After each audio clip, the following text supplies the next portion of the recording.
All right, y'all, buckle up. Today, we're diving into Claressa Shields and Papoose. And somehow, once again, Papoose is nowhere to be seen. Now, Claressa Shields has made this big declaration after going back and forth with folks online. But let's be real. After this statement, she'll probably be right back in the comments, because now she's tying her latest fight victory directly to Papoose. According to her, Papoose was the reason for the win. Y'all, Papoose was apparently responsible. The way she's telling it, you'd think he'd stepped into the ring himself and started swinging on Franchon Cruz Dezern in the championship rounds. Hold up, because we really need to unpack this, especially now that Claressa Shields is fully leaning into black love, when not too long ago she was saying black love fades and it was all about that gold love, and now suddenly we're talking about invincible black love. Let's get into the post she just shared. She wrote, "Every time I step into that ring, I carry your love with me," with a boxing glove emoji and a green heart. So wait, does that mean even before you and Papoose got entangled, you were carrying him into those fights too? Girl, were you manifesting him ringside years ago? No. She continued, "You calm my nerves, pray over me, and remind me who I am daily. If that's the case, then why are you online debating strangers every other day? I'm just asking." Then she says, "Winning is sweet, but sharing it with you is everything," with the teary-eyed and fingers crossed emojis. She adds, "This joy feels different. This love feels powerful," with the flex emoji. And now we get the headline, that invincible black love. Oh, so is this the rebrand? Because Remy Ma and Papoose were once the poster couple for black love. So now we're pivoting to invincible black love. Interesting move. And she closes it out saying she's grateful they get to live it out loud, heart emoji and all. Now, let's be honest, none of this would have even played out publicly if Remy Ma hadn't exposed the situation first. But anyway, she continues with the post, throws in a star emoji and says, "Thank you for being a man, making my life easier and protecting me." She adds, "Your support doesn't go unnoticed, Poppy. Love you," with a kiss emoji. Tags Papoose, drops hashtag Claressa Shields, hashtag Spoo, hashtag Gold Love, and even tags Lemuel Plummer over at Zeus Network, talking about "LOL, look at Lemmy, why are you photobombing?" Now hold up, because some folks are side-eyeing that, thinking this whole rollout feels orchestrated, like a Zeus storyline waiting to happen where the drama unfolds and somebody ends up embarrassed on screen. I honestly thought Claressa Shields might have had a wake-up moment, realizing that censoring everything around Papoose wasn't the best look for her brand, especially after she didn't even shout him out in the ring on Sunday and was getting snappy when people asked about him on live. But then it clicked.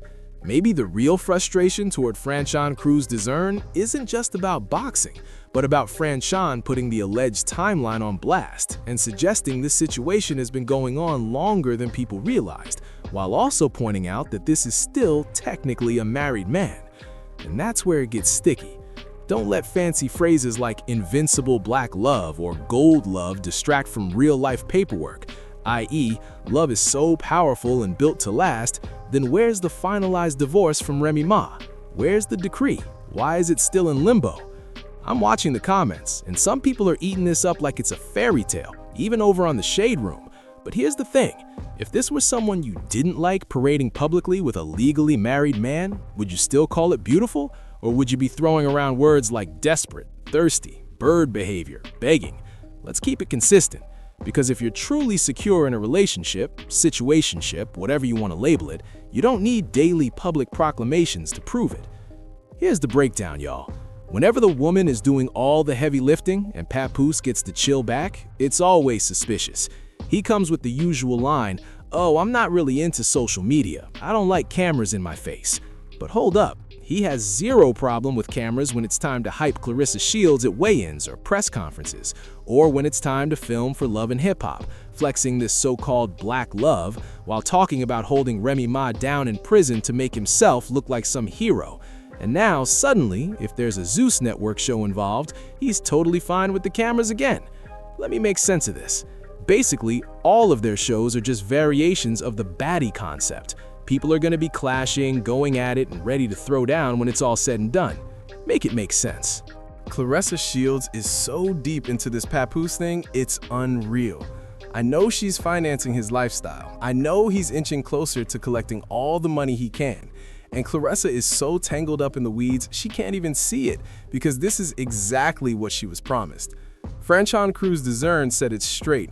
She sold her soul for fame and for a relationship, a situationship, an entanglement with a married man, and she had to cut out her real friends, family, and everyone who truly cared.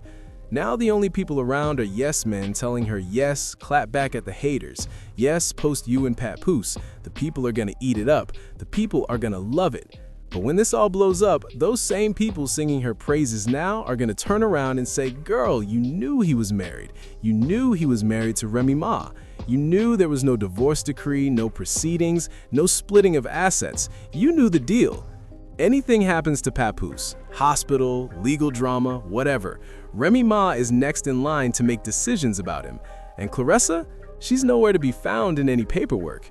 She's just entangled, just a side player in a married man's life, primarily physical when he's not in NYC, not around, just showing up when cameras are flashing. And the minute the cameras turn off, he's back in New York in a heartbeat. Honestly, it's not shocking that we haven't seen Papoose at all since the cameras were rolling at the match on Sunday. Not shocking at all. Like clockwork, y'all. Papoose wants to be seen, part of the scene, doing his little poses, showing up for the cameras, highlighting celebrities and all that clout energy. Did that post where Claressa Shields supposedly sang to him at the club? Yeah, also he can feel like he's in the mix, like he's part of the vibe, part of the whole spectacle. But once the spotlight fades, Papoose vanishes. Poof, out of here. And check this, he hasn't even been liking or commenting on Claressa's posts. I'm sure now that we're talking about it, he might, but as of right now, nada. Meanwhile, Claressa's out here looking completely gone, and the Shade Room is posting it like this with a couple of goals.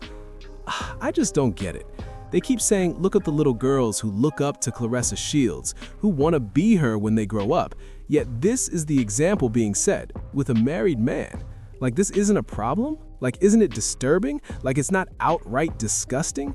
This screams low confidence, low self-esteem, and then to make your big fight win all about Papoose? That's a straight up slap in the face. It's as if she weren't even in the ring. It's like Papoose was the one throwing punches at Franchon Cruz Dezern, completely losing the narrative. So don't come at us anymore with the talk about your wins and your knockouts, because apparently now they're Papoose's wins. Thanks for watching, and don't forget to subscribe to the channel.